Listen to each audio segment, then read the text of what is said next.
menyaksikan Kita Streaming. Jangan lupa like, komen, dan subscribe.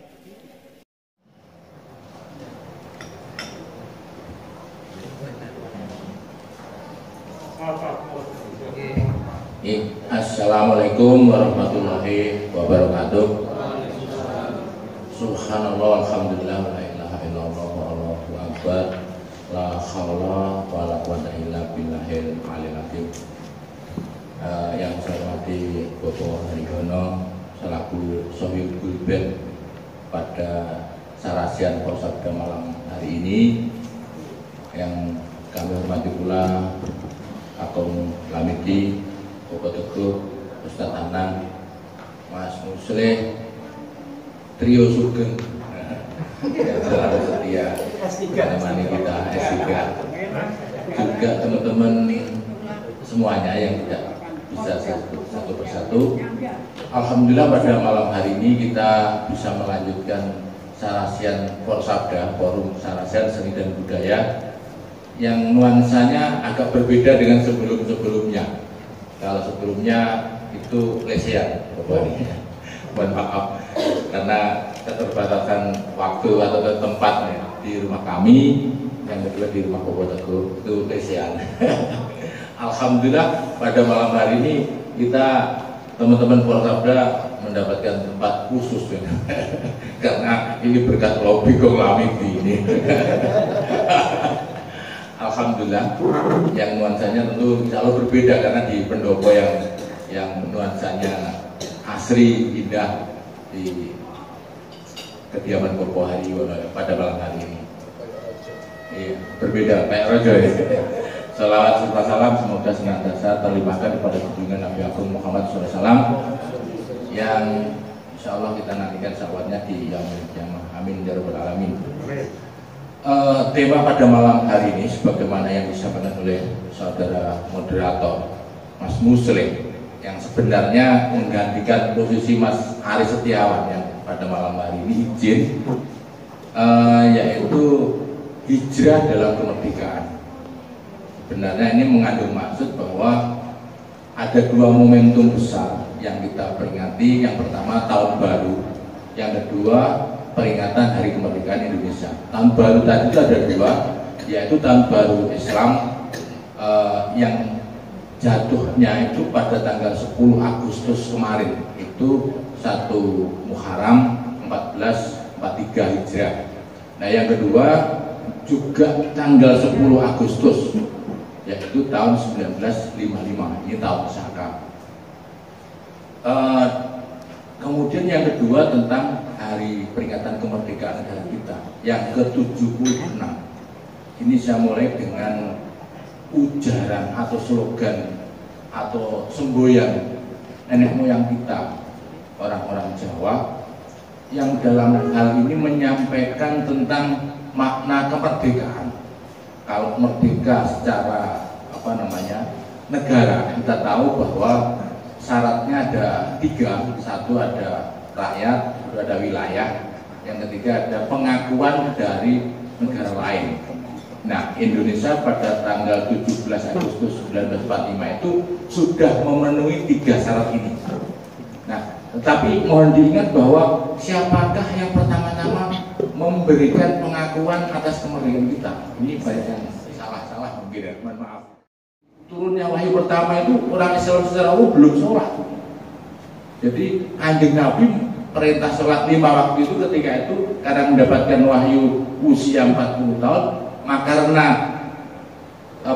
perintah Isra Mi'raj itu tahun ke-11 atau perintah sholat itu tahun ke-11, maka Kanjeng Nabi itu memulai sholat 5 waktu seperti ini itu berusia 51 tahun. Ini yang belum sholat atau kayak tempuh karena dari 5 tahun gitu. Itu tadi tentang hijrah. Yang kedua ada hal yang sangat penting tentang hijrah. Jadi sebut saja misalnya kalau di dalam agama Kristiani atau Kristen itu tonggak yang diperingati dalam konteks penanggalan tahun Masehi itu entah ini benar atau salah tanggalnya ya, tetapi nisbahnya arahnya adalah pada saat kelahiran Nabi Isa. entah tanggalnya itu benar atau tidak, tetapi maksudnya itu yang diperingati tentang kelahiran Nabi Isa. Tetapi kalau di dalam agama Islam, tonggak perjuangan atau tonggak sejarah yang sangat penting itu terjadi atau pada momentum peristiwa hijrah. Apa itu hijrah? Tadi itu perpindahan dari Mekah ke Madinah. Ini tonggak yang sangat penting. Ini sebagaimana tadi disebutkan oleh Mas Anang bahwa hijrah ini tohnya mati urip, sebagaimana Kong Lamidi mengalami perjuangan ketika melawan penjajah Belanda, penjajah Jepang, termasuk kemudian pada masa berikutnya tohnya kan nyawa ya. Iya, maka oleh negara beliau mendapatkan penghargaan seperti itu. Karena tohnya nyawa. Kalau secara umum ada guru di Pemda atau kemudian di perusahaan ya biasa, artinya secara umum biasa. Tohnya bukan nyawa, umum maksudnya itu. Popo Haryono berjuang TNI Angkatan Laut itu juga tohnya nyawa kan gitu. Artinya ini luar biasa. Sebagaimana hijrah Kanjeng Nabi Muhammad dari Mekah ke Madinah itu tohnya nyawa. Nah, ada sesuatu yang sangat penting tentang kesadaran. Ketika di zaman Nabi Musa dengan di zaman Nabi Muhammad, ini tentang kesadaran. Semuanya benar, tapi ini tentang kesadaran.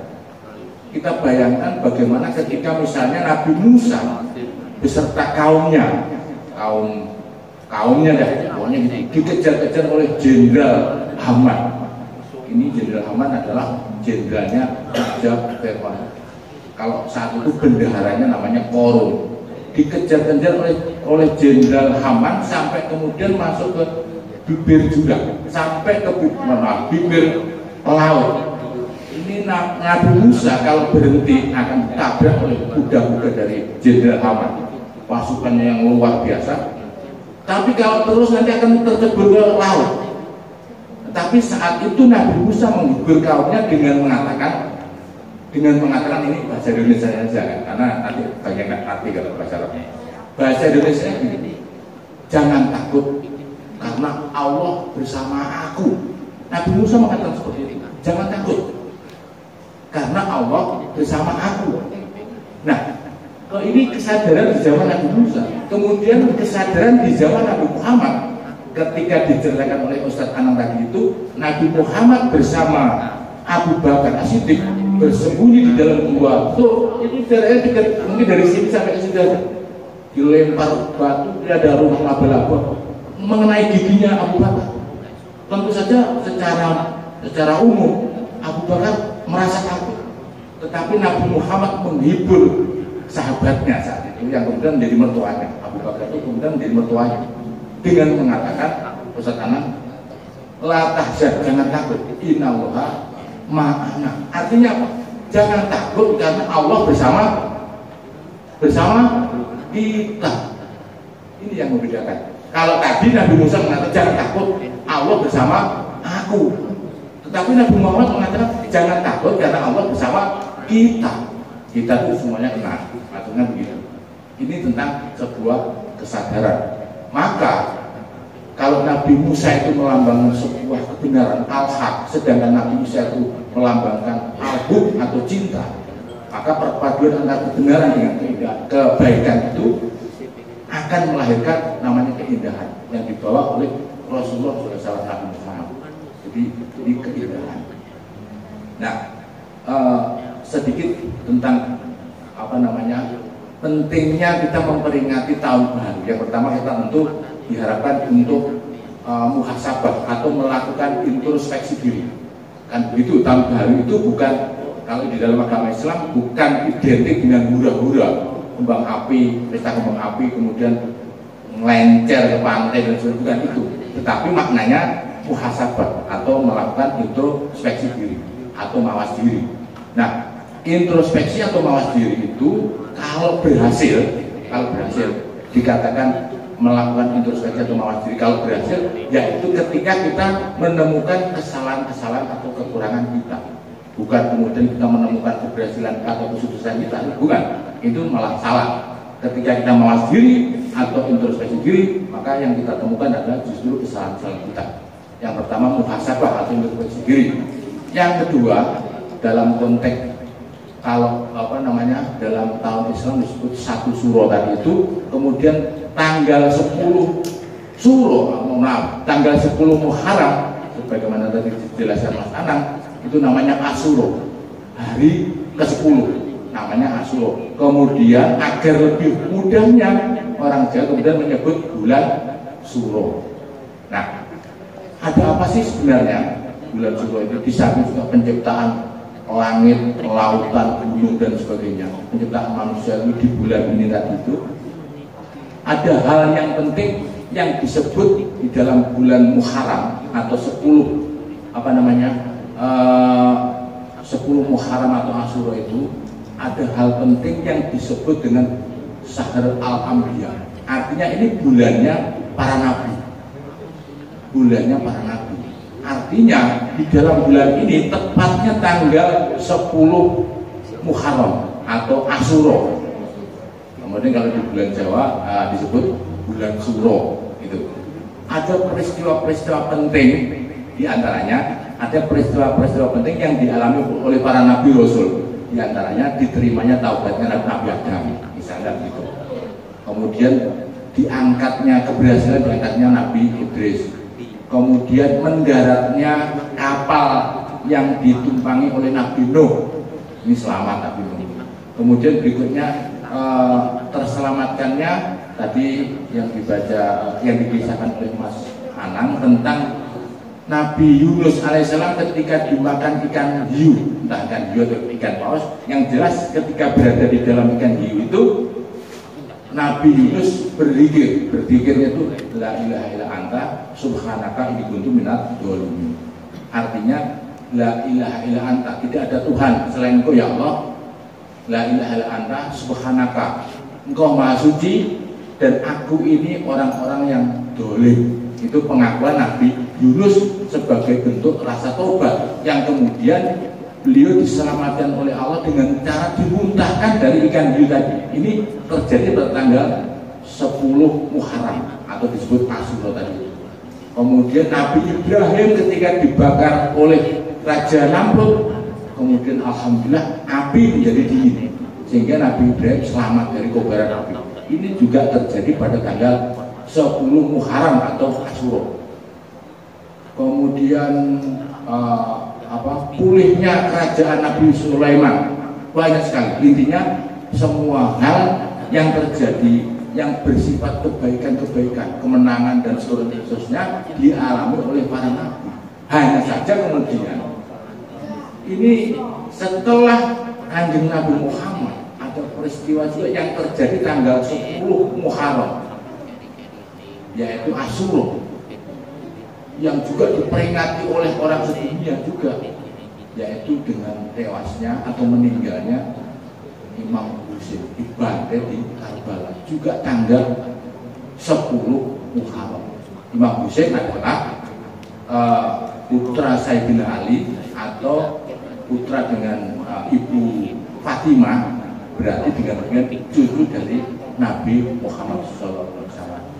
Ini peristiwa yang terjadi pada tanggal 10 Muharram atau Asyura. Nah, dalam hal ini orang Jawa melihat bulan ini tuh sebagaimana seperti bulan suci, identik dengan bulan Ramadan, sehingga disakralkan karena bulan ini itu kan merupakan suatu bulan yang istilahnya itu ada diharapkan fastabiqul khairat, berlomba-lomba kebaikan, sehingga konteksnya adalah penuh rasa keprihatinan. Maka pada malam hari ini itu ada jamasan jamasan yaitu pasif di Kandangan. Ini juga bentuk tirakatan, bentuk keprihatinan. Sehingga pada bulan ini coba dilihat aja nanti di masyarakat tetangga kita ada nggak yang orang punya hajat? Biasanya nggak ada. Karena apa? Ini bulan prihatin, ini bulan tirakat, keprihatinan yang dialami oleh para nabi rasul itu tadi. Artinya orang-orang Jawa leluhur kita dulu itu juga menisbahkan bulan ini tadi sebagai bulan yang suci, dalam arti bulan yang dihormati, sehingga tidak foya-foya, kesannya tidak foya-foya. Kalau ini kan diskusi, tentu kontennya adalah ilmu.